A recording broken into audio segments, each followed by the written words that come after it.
What's up, everyone? Your favorite YouTuber who does not do vocal warm-ups, Cannabis Express 420, right here coming at you.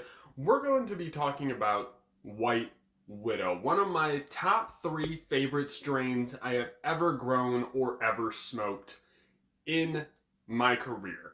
So, I've grown White Widow quite a few times. It's one of the ones, it's one of those strains where if you've never had it or you've never put it in your rotation, you need to pick up this strain.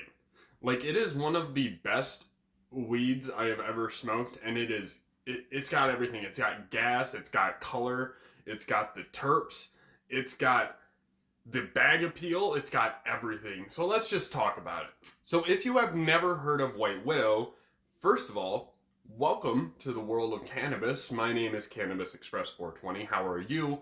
I don't believe I've ever seen you here. But in all seriousness, White Widow has been around forever. There has been many of replicas, and it's one of those strains that have just been well known to pretty much everyone who is in the cannabis space. Most people who have smoked cannabis have heard of White Widow, whether you have gotten a hold of it or not. It's just one of those strains that are just iconic and well known and popular. So when you grow White Widow, what you're going to notice is that it has a super uniform structure all around it. When you grow it, it will grow very uniform. I wish I could say I would put B-roll here. I don't know. I might put B-roll on this video. But when you grow it out in the veg stage, you'll notice that it has a tight nodal structure, and that's very important to its genetics. It's one of its main characteristics. Almost every time, I think actually every single time I've grown it, it's had a dense nodal structure. It makes very uniform branches. It does not go super crazy. It's super manageable. It's easy to grow, but you need to pay attention because it will grow into a big bush that can be hard to manage. Once you get into the flower stage, this is one of those rare genetics that you will do very little lollipopping to. You will actually want to not take off as much as you normally would because it's not going to put out a stretch. It's not going to go crazy. So if you are a beginner grower and you don't know like really how to compensate for a stretch, you've never grown weed before, this is one of those genetics I would tell you to pick up if you don't know how to manage a stretch, if you've never done that before, because it can get out of hand when you have a plant like a lemon kush that gets like 3 times the size of itself. When it goes through the stretching, that's like 2 to 3 weeks, and over that time it can grow 3 times its size. On the opposite side, a wedding cake, or not a wedding cake, a White Widow will not. It won't do as much of a stretch. So if you're looking for genetics that don't stretch as much, I would go towards a White Widow.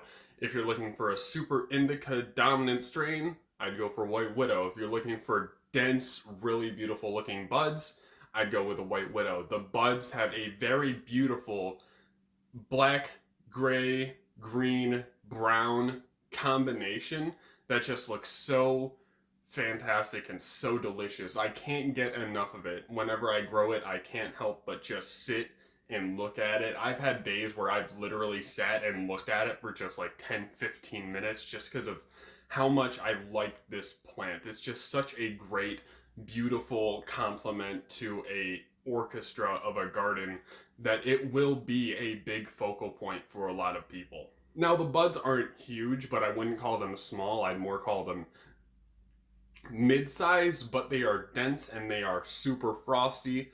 And every time I smoke a joint with this strain, I get so much resin at the tip of the joint that it becomes very, very gooey, and it becomes almost unsmokable because of how much resin is at the end of that joint. So at that point, I'd probably break it open and put it in the bowl of a bong and finish it off. It's a very crazy strain, very beautiful looking. Honestly, I'd rate it a 10 out of 10. This is one of those strains where if you have it and you have an actual like White Widow or White Widow replica that's like pretty close, it's it's gonna blow some minds at the session. So so I definitely recommend you go and pick up White Widow if you've never grown it before. If you have grown it before, go and fucking buy seeds again. What the hell are you doing not having seeds? Me. But anyway, that's pretty much my review for White Widow. There's not a whole lot to talk about it, but all of it is good. Not a crazy feeder. It's a very moderate feeder. I pretty much followed the directions on the Remo bottle, and that is how I would grow it out each and every time. I've taken clones of this plant, and it clones super well.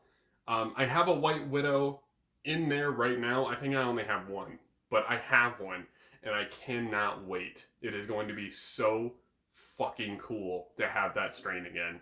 And hey, if you want to follow the journey of those plants in that closet and see how the White Widow turns out, hit that subscribe button down below. Hit the like if you like this review, and I will see you guys next time. Thank you very much.